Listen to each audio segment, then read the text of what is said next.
15 november 2022. Een dag die de nu 23-jarige Marije Talma van Twiezerheide net gauw viert te sil. Een grote bron leidt in één klap haar manege in as. De besten konden in veiligheid gebracht worden. Maar Marije, die grutse plannen hier voor een dagbesteding, zegt haar levenswerk in vlammen opgaan. Hoe zocht Marije nou goed een jaar later waarom op die dag? Ja, dat moment is een beetje onwerkelijk, zeg maar, want doe ik best binnen en ik denk, doe juist die reek. Ik denk, oh, dat is reek. Ja, nou ja, ze willen wat ontbouwen. Ik denk, nou ja, ze houden de reekvorming. En ze zie erheen en ze juist dat het best wel een hele volle reek is. En ze komt boeten en ze kan naar die tafel en het is brand. Nou, de eerste 2-3 minuten denk ik nog van, nou, laat die brand weer maar gauw wezen, want dan is het klaar. Maar nee, 3-4 minuten slecht de vlam nu dak bij. Nou, dan haast ze iets van, let ik maar. Het is al je toch op voet. Ja, op dat moment ging het eigenlijk van mij heen van, ik heb dit ooit willen opbouwen. Van, nou ja, best wel verzekerd, nou ja, lukt dat al je wordt, dat is weer meer. Of is het nou gewoon klein en is gebeurd. De bron liet niet van de loodsoer. Maar tiert om bij de pakkendel te zitten, hier Marije net. Gelukkig kwam de help van alle kanten, want die koe zei goed broeken. Doe wist wat leeft. Ik hier toen best dan heel gauw waterig en er komt van alles op die en dit maat en dat maat en zus maat. En dan was die hinders nog wat warm, want ja, die leef ik elke dag, die kist ik net een dag slaan. En dan na een tijdje dan zak ik het wat in en dan is wat gebeurd. En dan komt nog weer een keer het gedoe en het gedonder van alle bouw en van dit en van dat. En ja, dus is er gewoon, we zijn nu iets meer dan 1 verder, maar dus is er gewoon nog steeds in. En het is nog steeds net klaar en het is nog steeds net Net insteende alle chinslagen, slag het Marije om de moed erin te houden. En dat die je vertuten. Want intussen staat er op hetzelfde plak een nagelnaaie loods. Dan krijgen we hier de naaie dagbestedingsruimte.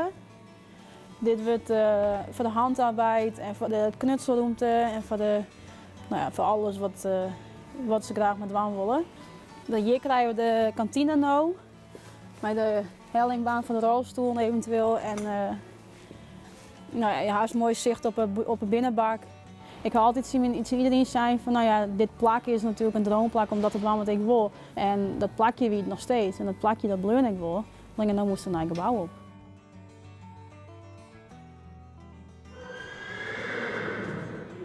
Dat had ik het al dan eerlijk nooit van. Ik had het hele jaar in de hinders zitten en de hinders is leuk, maar dat is net mijn passie. En mijn passie is die dagbesteding.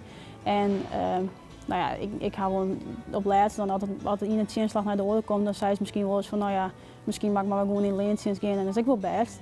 Maar dan reed ze erom en dan denk je, ja, het wordt wel helemaal zo ik het hebben en het wordt wel echt mijn plakje. Ik ga nou de eerste deelnemers hier om te stappen.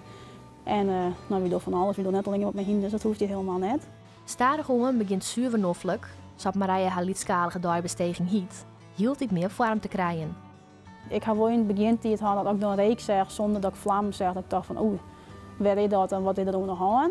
En ik merk toen het echt een ierlien weer, in die week zelf, toen week wat meer dat ik dacht van oh ja, ze is zin aan is wesser via een aanbaan, het werd op en aan krijgt, werd het gedoe. Doe wist oorstroombrand, dat tot zo'n gebeurtenis, dat is logisch, het veroordeelt je als persoon. Maar ik merk gewoon mezelf dat ik wat meer doe leers met zinslagen omgaan. Dus ja, doe wist wel wat vindingrijk in hoe ze het al je hamast. Hoewel de bron zijn sporen achterlitten had het Marije ook weer naar je ding bracht. Zij kregen de kans om haar droom te perfectioneren. De officiële opening van Zuurvernofelijk staat pland voor het voorjaar en lid nog even op een wachtje. Maar in de tussentijd had Marije al grutse plan. Ja, in 2024 ga ik de eerste wedstrijd hier. Ga ik samen organiseren met mijn vriendin van mij, met Gabriel. Gabriel die is fotograaf in de hinders en ik ga dan deze locatie. En ik zei het in huis, ik wil eigenlijk wel wedstrijden organiseren, maar ik ben net op tijd natuurlijk met onvregen, omdat er nog niks weer. En toen zeiden we van dan doen we zelf wat en dan gaan we een onderlinge wedstrijd organiseren, dat is dan een soort cup. 20 januari houden we dan de eerste selectie. En dat zijn 76 deelnemers. 2022 in het teken van de bron en 2023 in het teken van de heropbouw. Maar wat voor ier hoopt het Marije dat 2024 wordt? Nou, ik hoop een ier dat de dagbesteding wordt ingeet. Dat ik daar echt mijn dag mee vullen kan en mijn weekend.